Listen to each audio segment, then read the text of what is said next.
가장 중요한 어떤 흐름이 있다면 이 세 말씀 속에 있다 그렇게 생각해요. 그리고 나서 우리 9장, 10장, 11장은 이스라엘의 미래에 대한 말씀이라고 우리가 배웠죠. 이스라엘이 지금 예수님을 영접하고 하나님을 섬기지 못하고 있는데 이스라엘 민족의 장래가 어떻게 될 것인가, 9장, 10장, 11장에서 바울이 밝힌 다음에 그 다음에 12장에 와서는 뭐예요? 드디어 하나님의 자녀가 된 우리가 어떻게 살아야 되는가를 설명해 주시는 거예요. 다시 한번 그러므로 이렇게 시작해요. 그러므로 형제들아, 내가 하나님의 모든 자비하심으로 너희를 권하노니, 여기 권하노니, 권면한다 할 때 쓰는 단어잖아요, 그죠? 보세요, 바울 선생님께서요 1장에서 11장까지 뭘 얘기하세요? 교리 얘기하세요. 교리 얘기할 때는 권하지 않아요. 선포해요. 이게 진리다, take it, 받아 먹어라, 그렇게 얘기하세요. 여긴 절대 타협할 수 없는 진리가 있는 거예요. 예수를 통해서만 하나님과 화평할 수 있다, 이 진리다, 받아라. 갈라디아에서 보면요 엄하게 이 복음 외에 다른 것을 얘기하는 것에 대해서 경고하세요. 뭐라고 경고하시는지 아세요? 우리나 하늘에서부터 온 천사들이라도 우리가 너에게 전한 복음 외에 다른 복음을 얘기하면 저주를 받을지어다. 다른 복음은 없다. 우리가 전한 예수를 통한 구원의 복음 외에 다른 복음은 없다. 절대 타협, 컴프로마이즈, 변경을 허용하지 않으세요. 그게 닥트린이에요. 그게 교리예요. 그런데 실천을 얘기하실 때는 뭐라고 표현하신다고요? 내가 너에게 지금 얘기하는 것은 권면하는 것이다, 권하는 것이다, 이렇게 얘기하시는 거예요. 권하는 것이다. 너희가 이제는 그 교리를 통해서 하나님의 자녀가 됐기 때문에 어떻게 너희가 살아야 될지 내가 권면으로 이 말씀을 너에게 전한다, 그렇게 얘기하시는 거예요. 그래서 그러므로 형제들아, 내가 하나님의 모든 자비하심으로 너희를 권하노니, 이렇게 어원을 떼시고 그 다음에 뭐라고 그러셨어요? 너희 몸을 하나님이 기뻐하시는 거룩한 산 제물로 드리라. 이는 너희가 드릴 영적 예배니라, 이렇게 말씀하세요. 우리가 드릴 예배가 있대요. 근데 그 예배를 뭐라고 표현하셨어요? 영적 예배다, 이렇게 표현하셨어요. 우리가 예배를 드리긴 드려야 되는데 뭔가 좀 영적으로 드려야 되나, 이렇게 생각하실 수 있게 말씀하셨는데, 이 영적이라는 이 헬라어 단어를 살펴보면요, 로기겐이라는 단어인데요, 로기켄이라는 단어인데 문자적 의미가 합당한이에요. 합당한, acceptable한,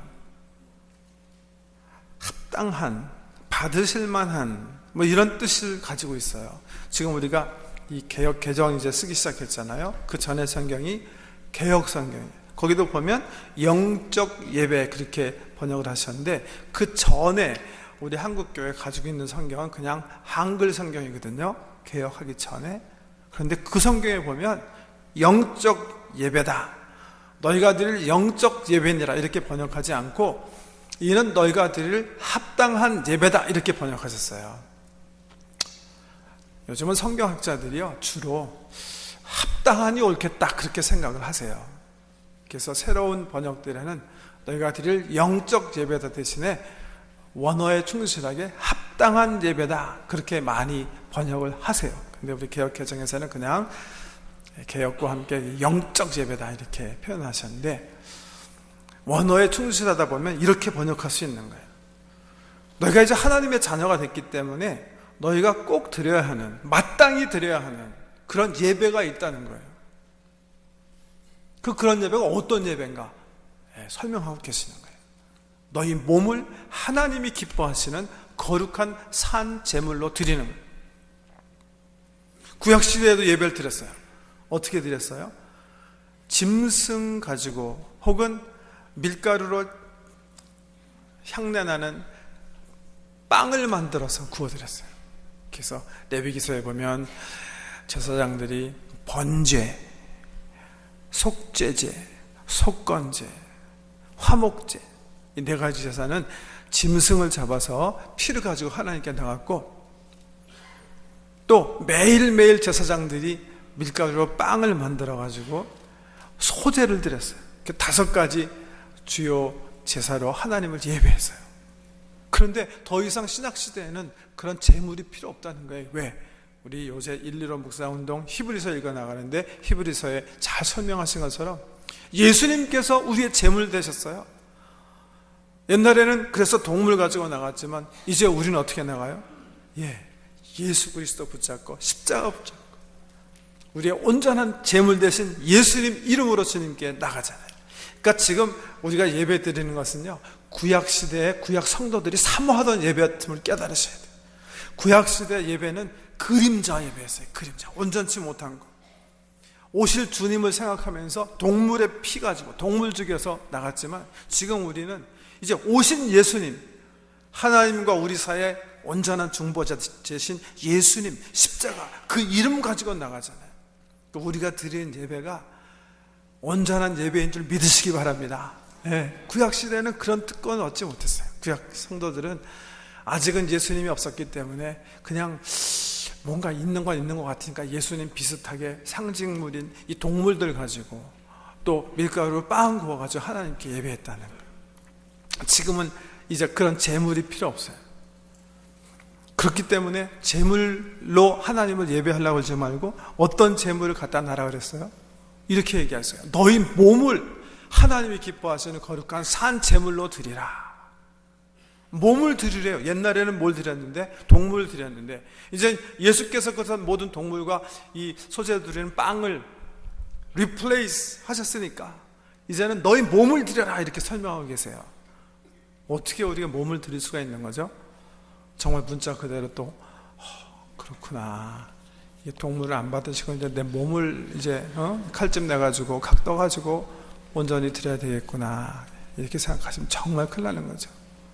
그런 사람이 있을까봐 몸을 죽여서 드려라 그러지 않고 성경에 보니까 거룩한 산 리빙 세크리파이스로 드려라 이렇게 설명하세요. 우리 몸을 거룩한 산 제물로 드려라 이렇게 말씀하셨는데 이 말씀 어떻게 이해하셔야 되는 거죠?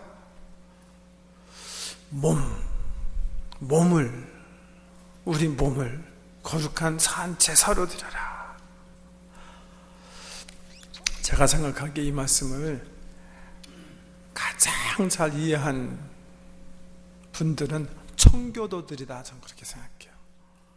지금부터 500년 전에 영국에서 배 타고 신앙의 그 순수함을 견지하기 위해서 처음에는 메이플라워 타고 102명이 왔죠. 102명 오신 분들이 이 말씀을 이렇게 이해했어요. 이 말씀은 우리 몸이 가 있는 모든 우리들의 삶의 현장을 예배가 되게 하라고 하신 말씀이다 이렇게 이해했어요. 그래서 청교도의 위대한 신학자가 이 말씀을 해석하시면서 이 말씀은 우리들의 일상이 성례전, 세크리먼트가 되게 하라는 말씀이다 그렇게 이해했어요.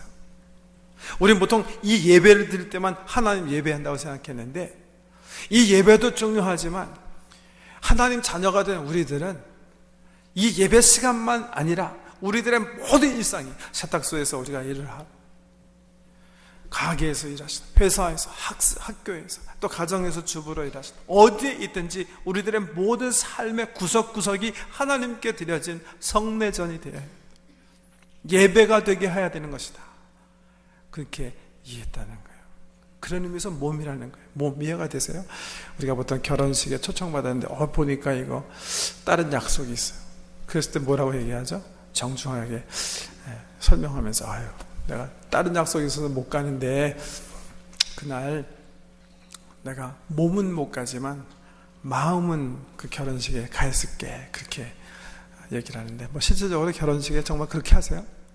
결혼식 하는 날 이렇게 칼렌더 보시고 몸은 딴 데 있는데 그거 생각하고 계십니까? 그렇지 못하잖아요. 왜? 몸이 안 가 있으면 생각도 안 가요. 잠깐 생각할 수 있을지 모르겠죠.